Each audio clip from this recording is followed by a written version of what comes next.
शिरडी बाबा की ओर से मैं प्रेयर करता हूँ कि आपको ज़्यादा से ज़्यादा आगे लाएं और ताकि आप अपना समाज का विकास और बड़े अच्छे हमने योग्यता आशीर्वाद ही हमारी ताकत है। आपके आशीर्वाद से ये वोटों की कमी नहीं होने देंगे। कोई भी नहीं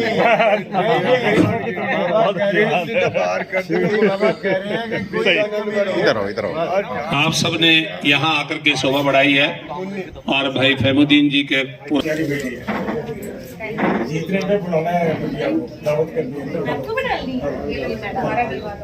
माशाल्लाह खुश हो रहा है। नहीं जल्दी से परमीन जी आओ माले लेके आओ। चलो चलो सरमन जी को दो। सलमा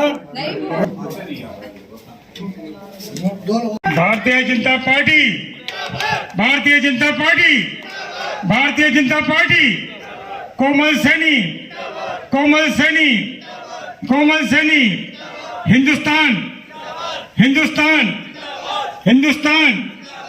इस सभा में हमारे अपने बुलाने पर रिक्वेस्ट पर गुजारिश पर आप सब लोग अपना कीमती वक्त निकालकर तशरीफ लेकर के आए, तो मैं अपनी तरफ से सभी परिवार की तरफ से पूरे एल्डुको वासियों की तरफ से सभी महानुभाव की तरफ से मैं आपका खैर मकदम करता हूं, वेलकम करता हूं, शुक्रिया अदा करता हूं। Thank you very much.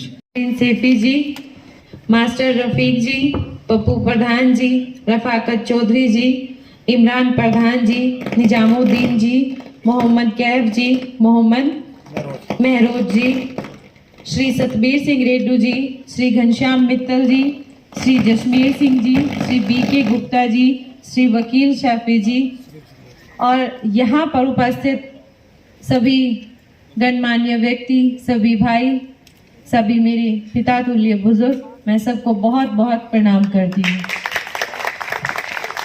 और सबसे पहले तो मैं एक बात कहूँगी कि अभी आदरणीय सैफी जी ने एक बात कही थी जब हम यहाँ पहुँचे, जब आंटी जी हमारे अंदर से आई कि हमारे यहाँ थोड़ा पर्दा प्रथा है तो इसलिए वो यहाँ नहीं आ पाए, लेकिन हमारे बीच में हमारा एक एग्जाम्पल हमारी बहन खड़ी हुई है जो हमारे ही समाज से है और आज वो हमारे समाज के लिए एक एग्जाम्पल है, क्योंकि सनोली रोड पर एक बहुत बड़ा हॉस्पिटल वो संभाल रही हैं।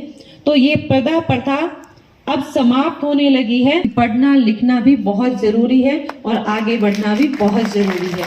मैं बहुत बहुत प्राउड फील करती हूँ मैम आप पर, और आप सब जानते हैं, सबने आपको बताया भी है कि आज का मुस्लिम समाज जाग चुका है। वास्तव में मैं 4-5 दिन से लगातार मुस्लिम समाज ने जो प्रोग्राम किए हैं उनमें गई हूँ और वहाँ के लोगों ने अपनी समस्याएं भी बताई और उन्होंने आश्वासन भी दिया कि वो भारतीय जनता पार्टी के साथ है, क्योंकि अब उन लोगों को भी समझ आ गया है कि कांग्रेस पार्टी ने हमेशा से सिर्फ उनके वोट का इस्तेमाल किया है, कभी उनकी जो काम है, उनकी जो जरूरतें हैं, उनको उजागर नहीं किया। आज हम कहते हैं कि मुस्लिम समाज के बच्चे कम पढ़ते लिखते हैं क्योंकि कांग्रेस पार्टी ने उनका वोट तो लिया, लेकिन कभी पढ़ाई के लिए उनमें जागरूकता पैदा नहीं की कि आप लोग पढ़ो, आगे बढ़ो। कभी उनको व्यापार करने के लिए नहीं उत्साहित किया कि आप लोग व्यापार करो। लेकिन भारतीय जनता पार्टी ने सबको बराबर मौका दिया है, कभी कोई जातिवाद नहीं किया, कभी किसी के साथ कोई भेदभाव नहीं किया। कोई भी योजना भारतीय जनता पार्टी ने लागू की तो कभी ये नहीं कहा कि ये हिंदुओं के लिए है, ये मुस्लिमों के लिए है। कोई भी योजना अगर आई तो वो पूरे भारतवर्ष में लागू हुई, चाहे उसमें हिंदू है या मुस्लिम है। कोरोना काल में इतनी बड़ी महामारी और हर व्यक्ति अपने घर बैठा हुआ था, लेकिन भारतीय जनता पार्टी ने हर व्यक्ति को राशन दिया, कोई भेदभाव नहीं किया, किसी के साथ कोई राजनीति नहीं की, सिर्फ सेवा के साथ काम किया।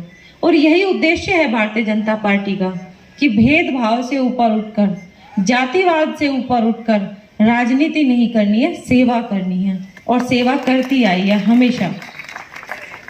इसलिए सबसे प्रार्थना है कि हम उन सब चीजों से बाहर निकले जो लोग बहला फुसलाकर हमारी वोटों का इस्तेमाल करते हैं। अब उन लोगों को बताने का समय है कि हम लोग जागरूक हो चुके हैं, अब हम आगे बढ़ चुके हैं। जो झूठी बातें हैं, अब हम उन झूठी बातों को छोड़कर, झूठे वादों को छोड़कर सच्चाई की तरफ बढ़ चुके हैं। आज मुस्लिम समाज के बहुत व्यक्ति ऐसे हैं जो दिल से भारतीय जनता पार्टी के साथ जुड़े हुए हैं, और उसका ये उद्देश्य है, उसका ये अर्थ है कि वो लोग भारतीय जनता पार्टी, उसकी रीति, उसकी नीति, जो भारतीय जनता पार्टी के काम हैं उनमें विश्वास करने लगे हैं। अभी भाई ने भी बताया कि पहले 2 नौकरियां, 70 साल में एक गांव में 2 नौकरी और 10 साल में उसी गांव में 20 नौकरियां। ये एक बहुत बड़ा एग्जाम्पल है, क्योंकि पहले रिश्वत से और पैसों से नौकरियां जो मिलती थी वो रिश्वत से मिलती थी और सिफारिशों से मिलती थी, लेकिन भारतीय जनता पार्टी के आने से वो दोनों ही चीजें खत्म हुई है। आज न रिश्वत लगती है न सिफारिश लगती है, बच्चों को उनकी मेहनत के बल पर नौकरियां मिल रही हैं। बहुत सारे काम ऐसे हैं जो भारतीय जनता पार्टी ने इस देश के हित में विकास किया है और लगातार कर रही है, और आगे भी ये विकास जितना 10 सालों में विकास हुआ है उससे 2 गुनी रफ्तार से हरियाणा प्रदेश का और भारत का विकास होगा भारतीय जनता पार्टी के नेतृत्व में। उसके लिए जरूरी है कि हम सब आगे बढ़ें, अपनी भारतीय जनता पार्टी को मजबूत करें, और भारतीय जनता पार्टी को मजबूत करने का अब आपका समय आए। 9 मार्च को आपकी जिम्मेदारी है कि वोट डालने जाएं, क्योंकि हम जितनी ज्यादा वोट डालेंगे उतनी ही ज्यादा हमारी पार्टी मजबूत होगी। क्योंकि जब एक कैंडिडेट वो वोटों से जीत गया, लेकिन जब एक वो बहुत ज्यादा वोटों से जीतता है तब पार्टी भी मजबूत होती है और कैंडिडेट भी मजबूत होता है, उसको भी आत्मविश्वास मिलता है कि मेरे साथ इतने ज्यादा लोग जुड़े हुए हैं, तब वो भी जिम्मेदारी से अपने काम करवा पाते हैं।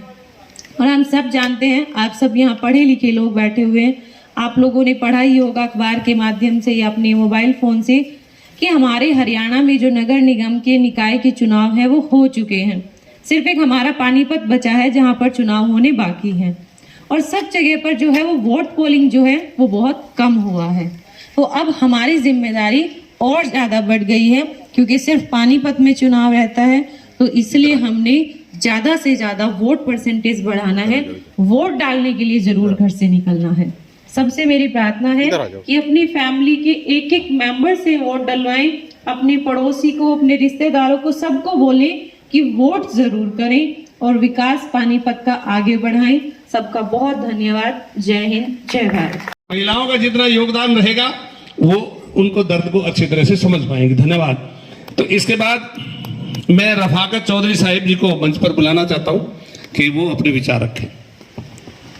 बहुत बढ़िया। हमारी मेयर प्रत्याशी हमारी बहन कोमल सैनी जी, जिनके लिए ये कार्यक्रम हुआ है, हमारी वार्ड नंबर 1 की पार्षद अनीता पारुथी जी, वो आई नहीं है, दूसरे कार्यक्रमों में बिजी थी, और जिन्होंने पप्पू भाई घोसली से बैठे हैं, मास्टर जी बैठे हैं, और जिन्होंने ये कार्यक्रम करा है मुस्लिम समाज का, हमारे आदरणीय बड़े भाई, बहुत ही मेहनती भाजपा के वरिष्ठ कार्यकर्ता फहीमुद्दीन भाई ने जिस तरह से विधानसभा का चुनाव हो, लोकसभा का चुनाव हो, हमेशा पार्टी के लिए बड़े बड़े कार्यक्रम ऑर्गेनाइज करते हैं। मैं भारतीय जनता पार्टी की तरफ से और अपने मोर्चे की तरफ से इनका हार्दिक आभार व्यक्त करता हूं और इनका अभिनंदन करता हूं।